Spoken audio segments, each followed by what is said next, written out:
Tito Marco! Daddy! Megan! Daddy! Megan, anak! Okay ka lang? Hindi ka ba nasaktan? Junjun, Kokoy!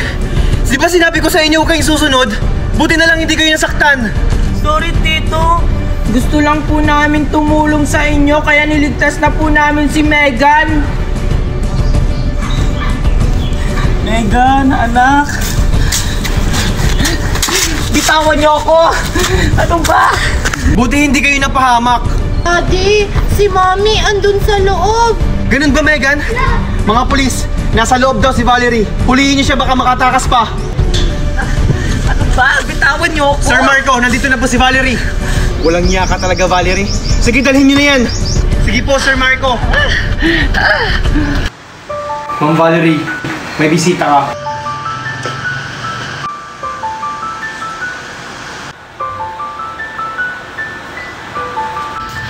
Megan, Junjun, Marco. Marco, alam ko hindi mo pa akong papatawad sa ngayon. Pero sana, dumating ang panahon, mapapatawad mo na ako.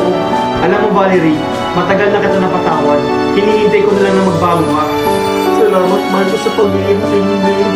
Megan, miss na kita. Sana mapatawad mo ko. Pati ikaw nadamay sa mga masasama akong nagawa. Ako din, Mommy. Namit na kita. Sana mapalaya ka na dito.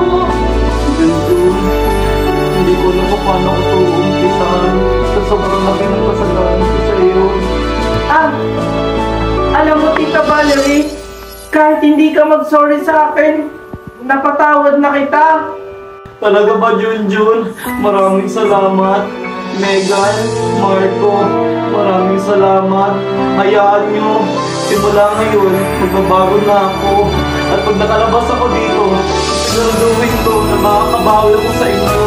Ang buti naman ko sa Tita Valerie. Masaya ako, Valerie, kasi ang laki ng pinagbago. Mommy, araw-araw kitang tatalawin dito ha. Hanggang sa makalaya ka. Masaya rin ako kasi kahit madami akong nagawang kasalanan sa inyo, tinanggap niyo pa rin ako. Ma'am Valerie, may good news po ako sa inyo. Bibigyan po kayo ng parol mamaya dahil sa mga kabutihan ginawa niyo dito sa kulungan. Ano ba? Valerie, may award ka daw dahil sa mga kabutihan ginawa mo dito sa kulungan. Masaya po ako sa inyo, tita. Ako rin po, Mommy. Ang galing-galing niyo po. Maraming salamat sa inyo.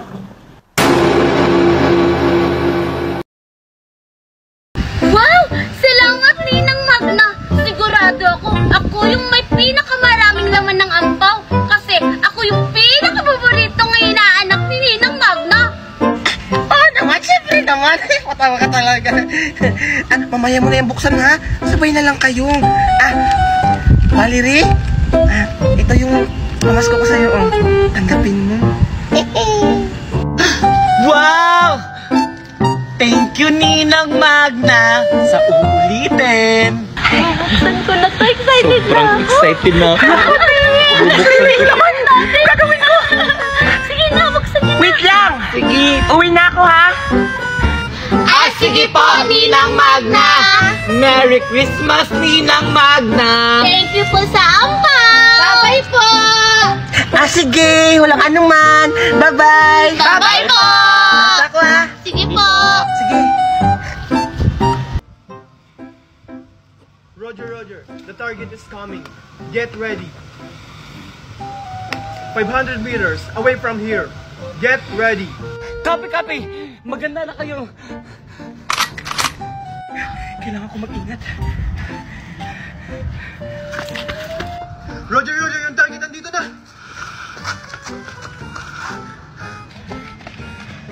Ninang Magna! Umanda ka, Ninang Magna! Nakailag siya!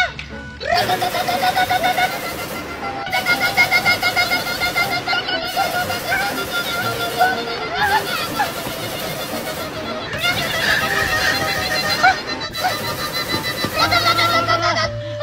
Nakataka siya! Habulin!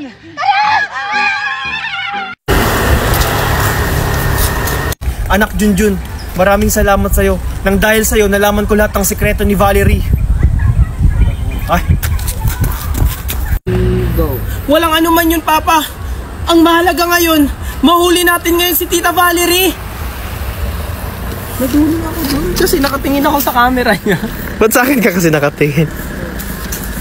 Pero ang tanong Junjun,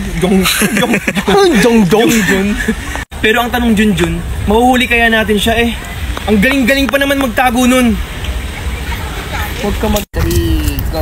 Huwag ka mag-alala, Papa. Naplano ko lahat na ang gagawin. Nakipagtulungan ako sa mga pulis. Gaya kayo na. Junjun, bakit may... Hello guys. Tingnan mo dyan, sa dito, dyan. Ito po yung rehearsal na guys. Ayan. Yan. Ng papeles. Kailangan ko na lang maghanap ng abogado para mapangalan sa akin lahat ng mga ari-arian ni Marco! Guys, nasa kulungan si Megan, guys. Patay. Mother! Ba't mo siya nilagay dyan? Kayong dalawa, ba't mo siya nilagay dyan? Junjun, ba't mo siya nilagay dyan? Siyempre. Guys, nasa kulungan si Megan, guys. Dito! Wala ko yung kanina! Wala niyo ako dito! Okay, one. Go.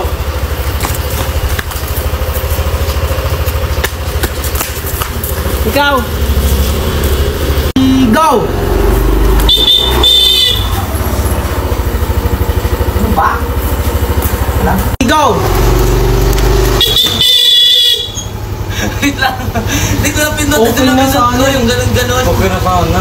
Go!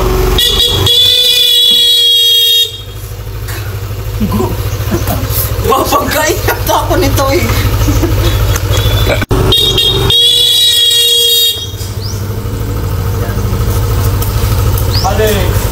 Go! Ano ka bata ka? Magpapakamatay ka! Huwag mo ako idamay!